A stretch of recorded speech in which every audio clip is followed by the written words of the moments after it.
Republican Senator Josh Hawley introducing new legislation to raise tariffs on Chinese vehicle imports, even calling for President Biden to protect American workers from, quote, the existential threat posed by China. Concern is not without cause. China is the world's largest auto exporter. Sales are booming across Europe, Mexico, and even countries like Chile. But what makes these vehicles so special that they are starting to take over the world? Well, let's find out. Phil LeBeau joining us now live from, as he said, Santiago, Chile, with more. Phil. Brian, a couple of reasons stand out for China's increasing sales around the world. First of all, these are far better vehicles today in terms of fit, finish, and reliability than they were 5 years ago. So consumers are saying, I might be more interested in buying a Chinese vehicle. And boy, are there more models available for people to consider. Look at the boom in auto exports from China. Remember, they've got about a third of the world's capacity, meaning they have to keep those assembly lines going, especially with that economy slowing down. They topped 5 million in vehicle exports last year. And about 2/3 of those, or about 3/4 of those, are internal combustion engine, and only a third are EVs, including BYD. And guess what we found here in Santiago?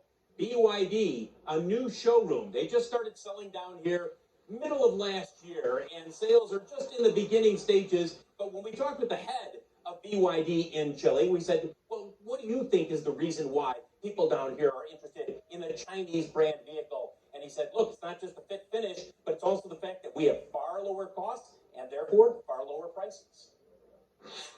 When you see the Chinese brands, you get 30% more of the specs for the same price, or you can pay less than 20,000 for the same specs than a European or Korean brand.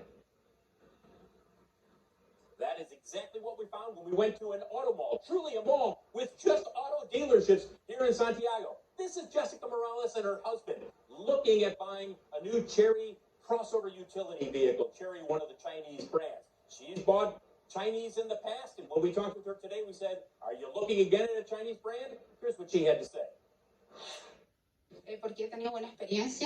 I've had a very good experience with Chinese cars. In fact, spare parts you can find anywhere. That speaks to the reliability. The fact that originally parts were not in great supply, but that has changed over the last several years. We get a lot of questions from people saying, well, is BYD outperforming Tesla? And where's General Motors in all of this? For the most part, BYD and Tesla have traded in tandem over the last year, Brian. There you see General Motors as well. Bottom line is this. We don't see the Chinese autos being sold in the U.S., and therefore a lot of Americans will sit there and say, well, how big of a threat is this? Oh, it's a big threat. They're slowly moving into Mexico. I shouldn't say slowly, quickly moving into Mexico, have designs on building in Mexico. And guess what, Brian? You build in Mexico, you are now part of the NAFTA agreement, and you can sell in the United States without having to incur a 25% tariff, which is currently what happens for a vehicle built in China brought to the U.S. And these are not just EVs, correct? These are gas-powered cars as well?